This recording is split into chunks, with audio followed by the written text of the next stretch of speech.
취업도 더 노력하면 더 잘 됐고 일도 더 열심히 하면 항상 성과가 더 올라왔잖아요. 네. 근데 투자는요 아니잖아요. 그렇지 그렇죠. 않잖아요. 그렇죠. 시장은 10% 오르는데 내 거는 왜 5% 올랐냐라고 했을 때 안 좋은 성과라고 느낄 수도 있거든요. 네. 길게 보고 나면요 네. 안 그렇더라고요. 네. 시장보다 낮게 나왔어도 안 잃으려고 노력했던 게 네. 결국에는 더 잘 맞아요. 되는 게 많아가지고요. 그런 부분에서는 좀 확고해진 것 같아요. 이게 우리가 사는 세상 만사가요. 노력을 많이 쏟으면 조금이라도 결과가 더 좋아져야 되잖아요. 네. 그게 이 투자에는 적용이 안 되는 경우가 많거든요. 네. 운칠기삼이다. 그렇죠. 네. 그러니까 내 나의 한계로 결국 벗어날 수 없는 더 큰 변수가 있는데 우리가 평생 만나는 것 중에 이런 변수를 만난 게 없는 것 같아요. 제 경험으로도 그런 것 같아요. 저는 예전부터도 남들과 좀 다르게 뒤늦게 노력을 해야 되는 일들이 있어서 네. 단축을 해야 됐고 네. 공부도 빨리 끝내야 됐고 이런 게 많았거든요. 그거는 더 노력하면 시험 점수는 올라갔고 네. 취업도 더 노력하면 더 잘 됐고 네. 일도 더 열심히 하면 항상 성과가 더 올라왔잖아요. 네. 근데 투자는요 아니잖아요. 그렇지 그렇죠. 않잖아요. 그렇죠. 근데 그걸 받아들이기가 초반에 너무 힘들었던 기억이 나요. 예를 들면 저 같은 성향을 가진 사람들 꼼꼼하기도 하고 스스로의 잘못 같은 거 할 때 자책 좀 많이 하는 타입이기도 하고 그랬을 때 엄청 공부를 많이 하셔가지고 5개 투자처를 딱 나눠가지고 오셔가지고 막 논의를 하죠. 저보다 공부를 많이 하셔가지고 제가 아는 거 이제 막 더해드리고 하면 오케이 하면서 딱 하고 매수를 하고 나서요. 얼마 안 돼서 막지가 생겨가지고 이게 하락하면 우리 탓 아니잖아요. 네. 근데 힘들어하시는 거예요. 힘들어하죠. 내가 노력해서 했는데 마이너스가 난 거는 세상에 잘 없잖아요. 네. 그걸 바꾸는데 상당한 시간이 걸리는 것 같고요. 저는 그걸 이겨냈던 방법이 자산배분이었던 것 같거든요. 토탈 수익률을 보면서 항상 안심하는. 그래서 그런 게 아니라면 정말 극단적으로 그걸 못 이겨내거나 이렇게 되면 투자가 힘든 일이 되잖아요. 네. 그런 분들은 차라리 아예 맡기는 투자를 하는 게 나은 것 같아요. 네, 투자가 정말 운칠기삼인 게 그런 것 같아요. 좋은 투자라는 거는 저는 주사를 던졌는데 일이 나오면 50배를 주겠다. 네. 너무 좋잖아요. 주사위를 여러 번 던질 수 있는 기회를 만들어서 여러 번 던져서 6번 중에 1번 정도는 통계적으로 50배가 걸리면서 크게 부자가 되는 게 네. 투자의 근본인 것 같아요. 네, 리서치 할 수 있는 거는 6인 40배를 주고 저는 50배를 준다까지를 리서치 할 수 있는 거지. 네. 주사를 던져갖고 일이 나오게 할 수는 없거든요. 그죠? 네. 뭐 수십 번 던지면 일이 나올 확률이 있는 거지만 네. 정말 재수없으면 50번 던져도 일이 한 번도 안 나오는 가능성도 있는 거고 네. 운이 좋으면 첫 3번 던졌는데 다 1만 나올 수도 있는 거고 네. 그렇지만 2가 나오냐 3이 나오냐 4가 나오냐를 그 정도의 통제가 없잖아요. 네.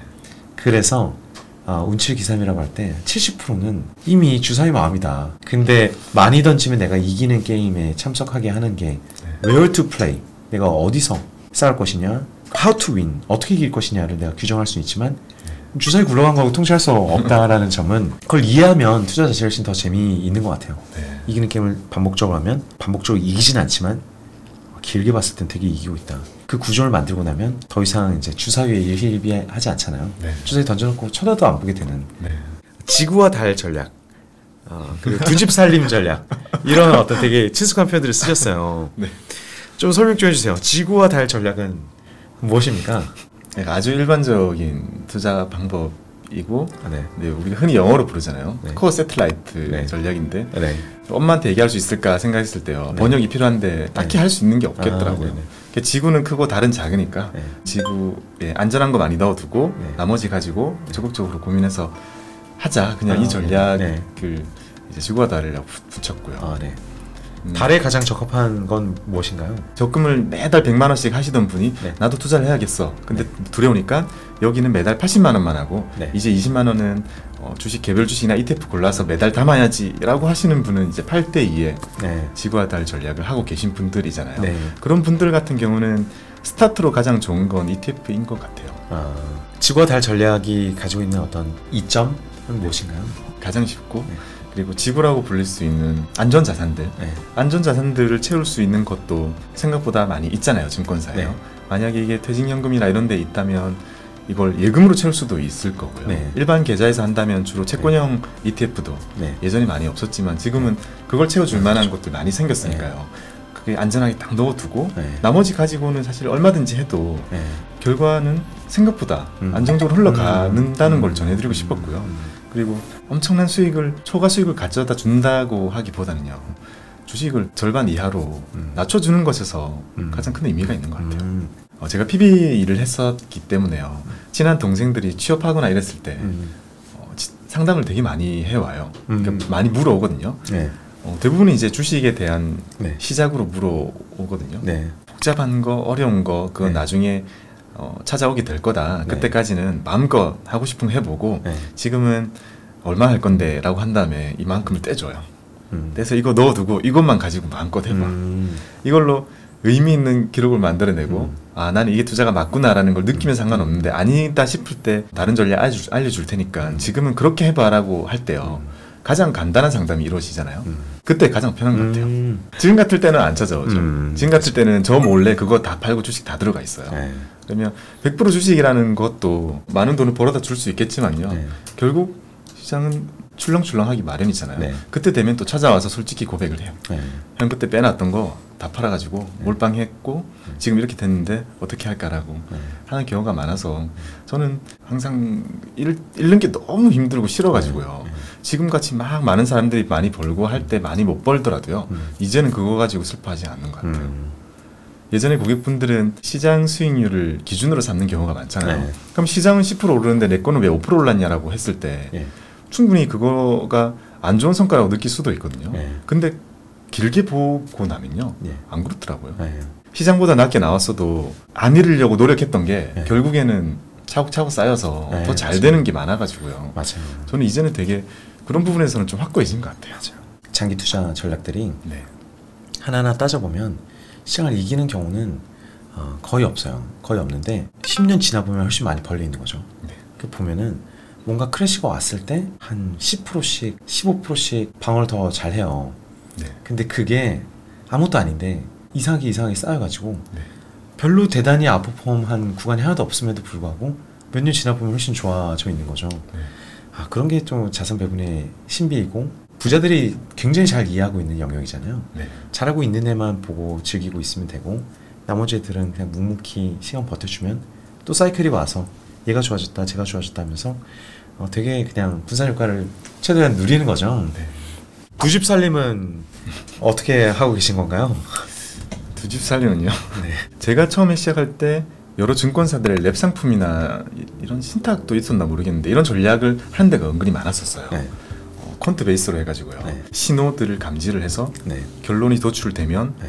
투자할 때와 아닐 때를 구분해 가지고요. 예. 할 때일 경우에는 그 주식형 ETF 비중을 거의 꽉 채워서 쭉 네. 늘렸다가 여러 가지 신호를 종합해 볼 때 이제 충분히 올라서 쉬어가야 될 때다 판단이 들면 그 전에 그냥 채권형으로 네. 바뀌는 그런 알고리즘을 가지고 있는 곳, 그게 되게 인상적이었어요. 저는 네. 처음에요. 네.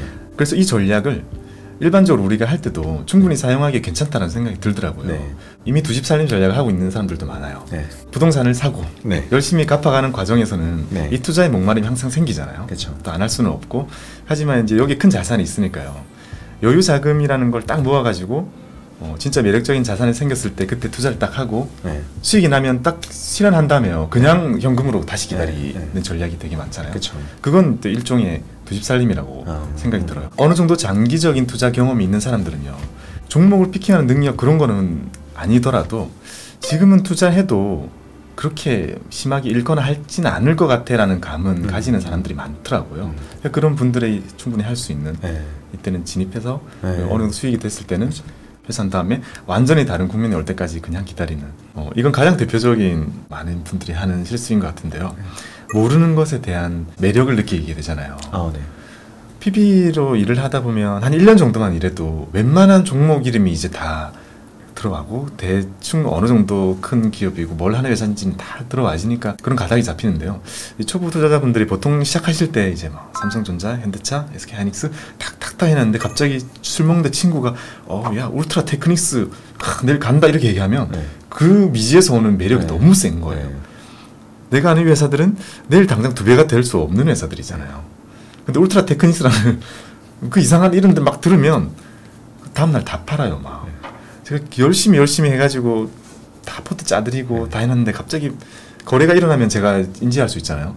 막 매도를 하고 계시니까 고객님 이거 혹시 왜 이렇게 매도를 하시는 건가요? 어제 친구가 술 먹는데 너만 알라면서 울트라 테크닉스랑 종목이 다음 달에 되게 좋을 거라고 해서 그거 하고 다시 오려고 한다. 너무 많이 겪어요. 그 일은요. 너무 많이 겪는데요.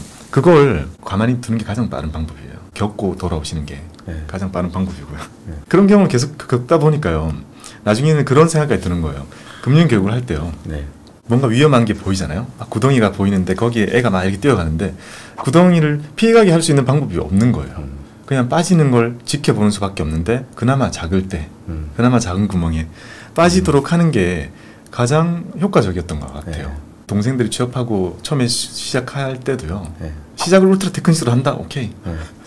마음껏 해봐라. 지금 이제 취업하고 막 했을 때는 거의 막 100, 200으로 하잖아요. 그게 나중에는 더 도움될 것 같아서 요즘에는 막 부추겨요. 나중에는 그런 게 하루에 한 5개씩 오잖아요. 그럼 나도 그래. 어떤 거는 가겠지. PB들 텔레방 같은 경우에는 되게 많이 오잖아요. 정보가요. 되게 많은 게 오는데 한번 확인해보고 싶어가지고요. 관심 종목 패널 하나 만들어가지고요. 들리는 거마다 다 넣고요. 하나씩 다 사봤어요. 다 사봤더니 다 상가 간다, 다 대박 난다는 것들만 쭉 담았거든요. 한 달 지나서 보니까요. 10개 중에 한 2개는 정말 어마어마하게 올라 있어요. 근데 나머지가 다 박살이 나 있는 거예요. 토탈로 보니까 똔똔인 거예요. 정말 마법의 똔똔이잖아요. 그 후로는 이제 뭐 매력으로 다가오지 않고 모르는 것을 더 배척하는 그 단계가 오는 것 같더라고요. 그래서 고객분들한테도 빨리 느끼게 해주는 게 우선은 좋을 것 같고요. 그걸 꼭 느껴야 된다고 생각해요. 종목 여러 개 중에 한두 가지는 크게 오르는 게 마술사들이 하는 착시 마술이랑 되게 비슷하거든요. 종목을 10개를 얘기했는데 8개는 폭망하고 2개는 상한가를 친다고 해봐요. 크게 봤을 때는 0원인데 고객이 안 사잖아요. 10개를 20개를 얘기하는 거죠. 그러다가 고객님 제 말 왜 안 들으십니까? 저번에 얘기했던 울트라 테크닉스 벌써 뭐 5배 났는데 특히 사람들은 스토리텔링에 익숙해서 하한가 맞은 종목들을 안 물어보고 몇 배나 났냐 하면서 그때부터 관심 종목에 넣어놓고 한 3주간 봐요. 계속 오르네. 나는 왜 김PB 얘기를 안 들은 것이냐. 나는 왜 이렇게 어리석은가. 사람을 의심해가지고. 그래서 그 다음에 사는 걸 다 사게 되죠. 그런 게 인터넷에도 엄청나게 많고 온갖 카페들이 다 그런 식으로 하잖아요. 어제 찝어드린 4개 종목이 또 뭐 10%씩 올랐습니다. 막 이렇게 막 어제 찝어드린 종목이 보니까 한 270개였어요. 그런 거 뭔지 아시죠? 그런 카페들이 엄청 많아요. 그 보낼 때 아예 나눠서 보낸대요. 나눠서 종목을 보내고 맞는 그룹만 계속 살려가는. 그쵸. 사람 수가 되게 줄어 있어도 거기서 엄청 좋은 경신도가 되는 거죠.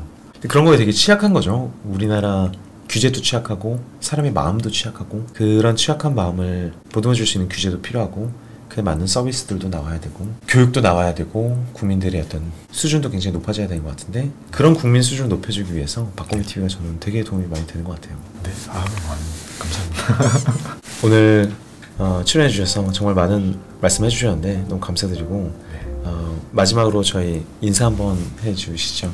네, 평소 때 정말 나오고 싶은 채널이었는데 이렇게 불러주셔서 너무 감사드리고요. 유익한 시간이 되셨으면 좋겠습니다. 여러분들 스스로 하는 투자를 통해서 성투하시기를 진심으로 기원하겠습니다. 감사합니다. 감사합니다.